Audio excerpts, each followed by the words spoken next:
Hey, what's up, guys? This is Link right here, bringing you a video on defense, about defense, and we're gonna be talking about which abilities to use on defense, and I have Bonkers here to help me with that. What's up, Bonkers? Hey, what's up, guys? I'm gonna be talking about the defensive abilities with Link. All right, so first up, we're gonna be talking about disguise. This ability is a good way to fool your pursuers. It lets you change personas when you use it. On crafting, I have it on duration. There's two of them to 20 seconds, and the third one is on cooldown. I like this ability a lot. What do you think about this ability, Bonkers? For me, I use both points on duration as you do, and I try to get the bonus point to go to exposure. That way it's quicker to change into your costume, so that way your pursuers do not see who you are. I see what you mean. Yeah, change as quick as possible so you don't give yourself away. Yeah. Next up, guys, we have time phase. How do you have your setup, Bonkers? For me, I have 1 point on duration, 1 point on range, and I got my bonus point on cooldown, which I kept. Oh, so you have. Oh, I see. You have all three of them down. 6 seconds is a pretty good amount of time, so I'm happy with that. The range, I like to increase the range just a little, so you get that little extra area around it. I don't know, it really helps me for some situations. Gotcha, Bonkers. For mine, two of them are on duration. I like mine. I like my abilities to last longer, and I got the last one. Got the last bonus points to range, so I can get more people in it. The reason I like a longer duration, so it gives me more time to set myself up. Try to get more stunts from it. Next, guys, we're gonna be talking about decoy. So for this ability, this works perfect against noobs. You can get yourself. I have mine. I have both points on score bonus and one on duration. I got the extra one in the score, so I get 300 if they kill it. And it's a really good way to get points. But Bonkers, can you tell us when used with time phase, how good is it? When you use the time phase in a decoy combo, what the time phase does, it takes off locks, so you can't see who's running around. Now, if you throw a decoy at the same time, it actually looks more realistic. So there's a higher chance of someone killing the decoy instead of you. Yeah. So this is a good time phase and decoy against good players. Even they will kill it since they're not. There's no It's really harder to tell if it's a decoy or a real person. Alright, Bonkers. Can you start us out with Morph? Okay, for Morph, personally, I never used it, but for Morph, what it does is, if you're in a blend group, you're able to change the civilians to lookalikes of your character. Now, this is good because in AC4, it seems that's a lot harder to pick up persons from crowds. It is. To be honest, I think for my crafting, I would probably use something on a duplicate in a range, and if possible, I would get 1 bonus point on cooldown. So I can get 4 duplicates out, get a little bit of extra range in just in case all the civilians are near me. And I could get back a little faster too, so. Alright, thanks, Monks. Yeah, like you said, it's harder to pick out locks. I mostly use this ability against newer players, but every now and then I might bring it into a competitive lobby. That's it for that ability. Alright, guys. Next up, we have firecrackers. So basically, what this ability does is, when you use it, it blinds the crowd and other players. And when you drop it, it makes them lose their lock. So they have a chance of killing civilian, because if they press X, they could kill another persona. And I have mine on. I have 1 on duration and 2 on range. My bonus point went to range. So the longer the range, it gives you more room, so you can drop it farther away. You can't go wrong with this ability. What do you think, Bonkers? Well, for me, I put both points on duration and 1 point on range. Now, what I was thinking is when I got this, the duration, as long as the duration's high, I want the people, I want to like get people close to me and then throw it down so that way I have a longer time and like a more open range of time to get the stuns off if possible. Thanks, Bonkers. Alright, guys. Next up is Tripwire Bomb. Alright, Bonkers, you want to start us out? Okay, personally for me, I don't use Tripwire Bomb, but if I were to use it, I would put the activation, I mean not the activation time, the range, I would max that out, and I would try to get a point, extra point on cooldown.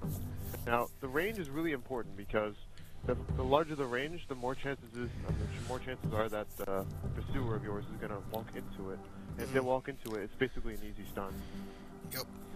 Yeah. So basically, what he said. I have both of my points in range and the extra one in cooldown. Yeah. So I don't really use this a lot, but it's a good way to get it done. The best way. I use this Tripwire Bomb when people bring wipe because I can't use my ability, so I just drop this at a location, and if they walk past it, I just get the easy stun. So our next ability is gonna be Bodyguard. So basically, what this does, it makes a civilian turn into your lookalike, and it tries to stun your pursuer. So if you lock a civilian, if you lock a civilian, and it's not a real person, it will stun an NPC. So try to be careful with that, guys. And also, if you don't lock anything and you use Bodyguard, it will go for the nearest pursuer. And this is bad for disguises too, because it can pick those out with ease. What do you think, Bonkers? Okay, well, there's a couple things I'd like to mention about this. Okay, so Bodyguard is countered by either firecrackers or That's knives, right. kind of. Now, the combo I like to use is Time Phase, Knives, and Bodyguard, because if you drop Time Phase down and use a Bodyguard, it's also hard to detect it. If someone gets stunned, you would probably think that that is a real person. You would go for that kill, and then it would be a civilian, and you would lose your contract. Also, for Knives, you can knife your pursuer and send the Bodyguard after them, because the Bodyguard tends to walk and not run, so it might take a little time to get to them, and your pursuer might know it's a Bodyguard and try to avoid it. And if you knife them, they can't really do anything to stop you. Yeah. And you also get the 100 points after you get stunned, or after they stun, so... Yeah, that's so a good thing. that's good. Yeah, time facing Bodyguard, that's that'll make a lot of chaos. Alright, guys, for our last ability is the the smoke bomb, which has always been the highly complained one.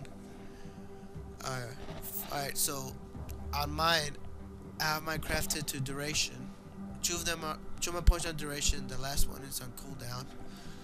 I'm probably gonna change my extra point to range, but I don't feel like doing it.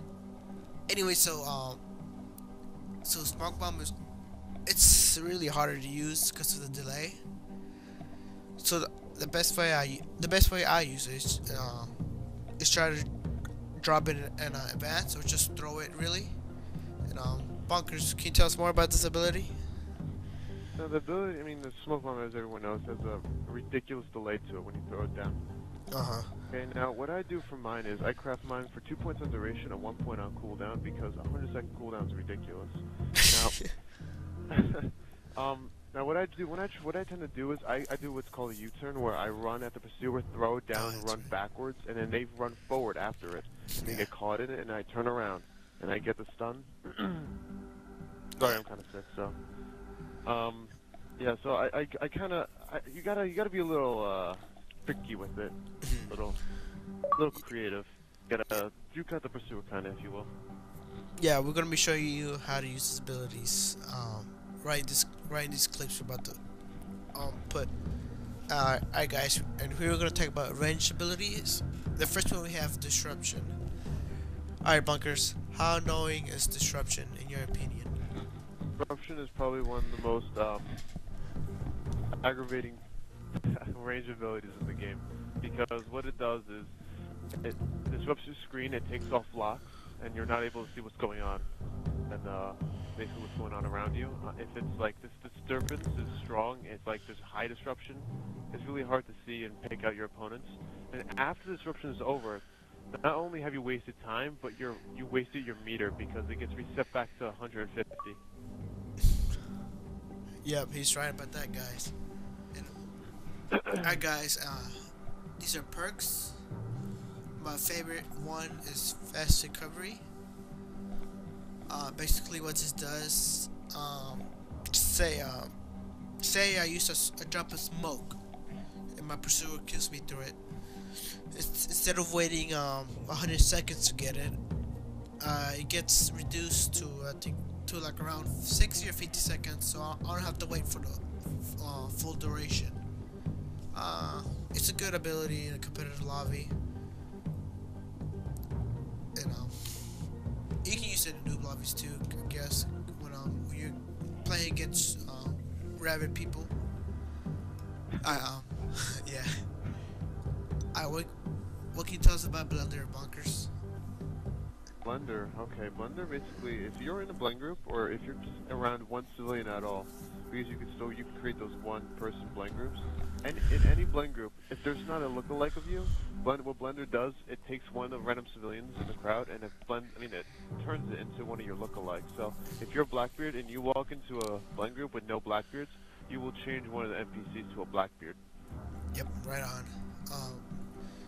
To be honest, Honor used this ability once. I still have to buy it. It's the only time, if at all, we use this probably just in against beginners, but I'm not gonna use it anytime soon, to be honest. Next up we have overall cooldowns. Basically, what this does just reduces the cooldown of your abilities.